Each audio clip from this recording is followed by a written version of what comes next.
দুধের জল খুশিয়ে সুস্থ থাকুন, পাড়া খিচুন আর ভালো থাকুন। আজকে আমি বলতে চলেছি আমার প্রথমবার প্ল্যান করে ছুটিয়ে নেওয়ার গল্প। আমি নিধি, আমার বয়স 24 আর ফিগার 36, ফর্সা রং, মোটা মোটা পাছা আর বিশাল বড় বড় দুধ। এখনো পর্যন্ত 6টা ছেলেকে দিয়ে ছুটিয়েছি। একটা দারুণ চতুর খাওয়া থেকেই গল্প শুরু করা যায়। তখন আমার বয়স 17, কলেজে পড়ি।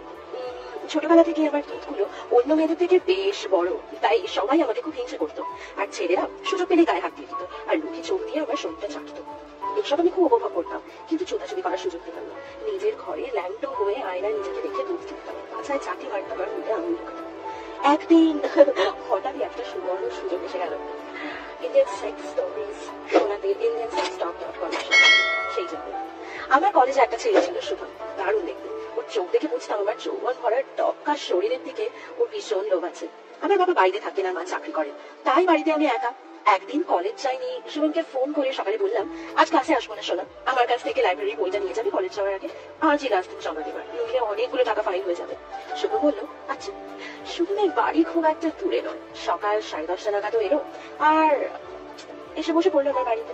কিন্তু আমার মাথায় তো ছিল অন্য প্ল্যান। বেল বাজতেই আমি দরজা খুলে দিলাম। আমাকে দেখে তো অবাক।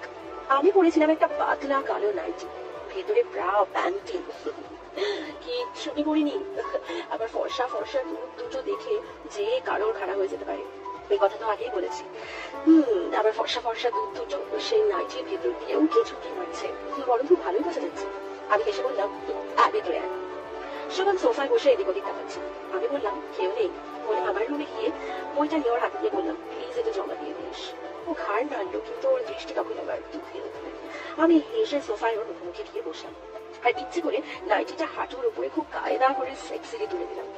ও করে ঢোক দিতে লাগলো। ওর প্যান্টের দিকে তাকিয়ে দেখলাম ধনের জায়গাটা উঁচু হয়ে আছে। বুঝলাম ওর অবস্থা বেশ খারাপ। আমি বললাম দেখবি। ও ভাবলে কে বললো কি? আমি বললাম কিছু না বলে আমার দুধগুলো টিপতে লাগলাম। কিছুক্ষণ টেপার পর মোটাগুলো ফুলে উঠলো। শুভম তখন হা করে আমার শরীর দেখছে।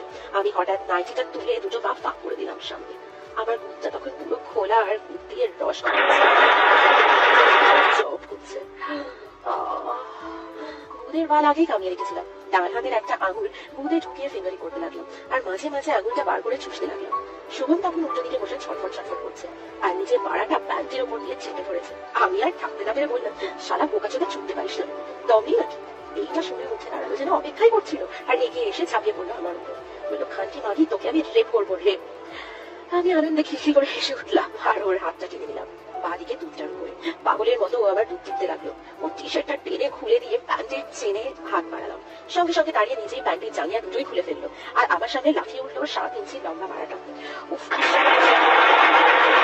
লম্বা শক্ত মোটা বাড়ার চারদিকে ঘন কালো বাওয়াল। আমি হাত দিয়ে বাড়াটা চিপে ধরে নাক ঘষতে লাগলাম। আস্তে আস্তে চিপে করে চামড়াটা সরিয়ে লাল মুন্ডিটা চাটছি আর পিছু দুটো অন্য হাত দিয়ে চটকাচ্ছি। আর শুভম আমি আরো মজা পেয়ে গেলাম। বাড়া মুখে ঢুকিয়ে চুষতে শুরু করলাম। শুভম একটু কেঁপে উঠলো আর আমি চুষতে চুষতে আলতো করে কামড় দিয়ে দিলাম সোনা বলা বাড়াটা। থাকতে না পেরে আবার ধাক্কা মেরে ফেলে দিলাম সোফা।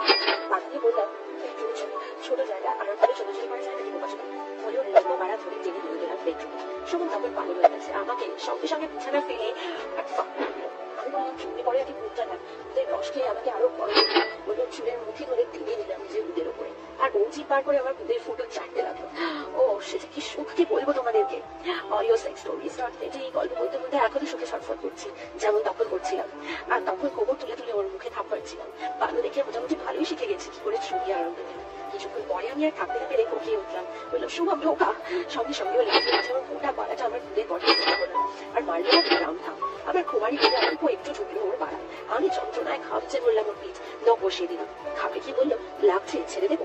আমি বিরক্ত হয়ে পা দিয়ে ওর পুঁদে মারলাম একবারই আর বললাম চুপ কর বোকাচোদা, চড়ে থাকবার। সজোরে আরো এক রাম থাপ মারলো। থাপ মারছে আর বলছে খানকি মাগি আজ আমাকে চোদানোর জন্য ডেকেছিলি তাই না, এই রে কত জোরে থাপ খাবি খা, তোর গুদ আমি আজ ফাটিয়ে তোর টাইট গুদ মারার আমারও খুব শখ ছিল। আমি আনন্দে তখন চিৎকার করছি আর খাল করে দে শুভম খাওয়া আমাকে। ও আবার মায়ের মোটাটা কামড়াতে কামড়াতে আমাকে ছুটতে লাগলো, আর এক সময় আবার মোটাই দিল এক জোর কামড়। সঙ্গে সঙ্গে আমার বুকটা গরম বসে পড়ে গেল, বুঝলাম ও মাল ফেলেছে। আমাকে চড়িয়ে ধরে মারাটা বের করে নিল বুক থেকে। আমার বুকের ফুটোটাকে সুরসুর করে উঠলো, হাত দিয়ে দেখি কলকল করে ওর মাল ভেতর থেকে উপচে বেরিয়ে আসছে। আমি একটু মাল বুক থেকে আঙুলে করে তুলে দেখি আমার বুকের রক্তে ও সাদা মাল লাল হয়ে গেছে, গন্ধ শুকলাম, সাজালো গন্ধে মাথাটা নেশার মতন ছিমছিম করে উঠলো। আমার আঙুলটা মুখে তুলে দিলাম, উফ কি দারুণ খেতে হয় ছেলেদের মাল। আমি তো পাগল হয়ে গেলাম। শুভ খুশি তো? শুভামঙ্গল খুব খুশি। একবার যখন সত্যি কাটার অনুমতি নিয়ে কিন্তু ফুলের ঘরে আমার পাড়াকে আমি যেমন ইচ্ছে বোকা বললাম। আমি বললাম তুই আমাকে যত ইচ্ছে ছুটিস, আর আমার খুব ইচ্ছে ভোট মারানোর মানি। শুভ হেসে আমার ডান গাড়িটা পক করে জোরে টিপে বললো, বেশা মানি, আগে ফুলের ব্যথা করো, অন্য একদিন ভোট মারবো। দু একদিনে মারলে আর উঠে দাঁড়াতে পারবি না।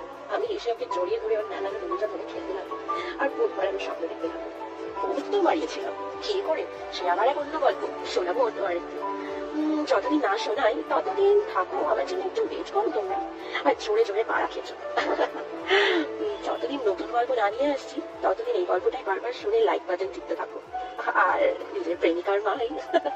ততদিন আমি চাই, বাই বাই।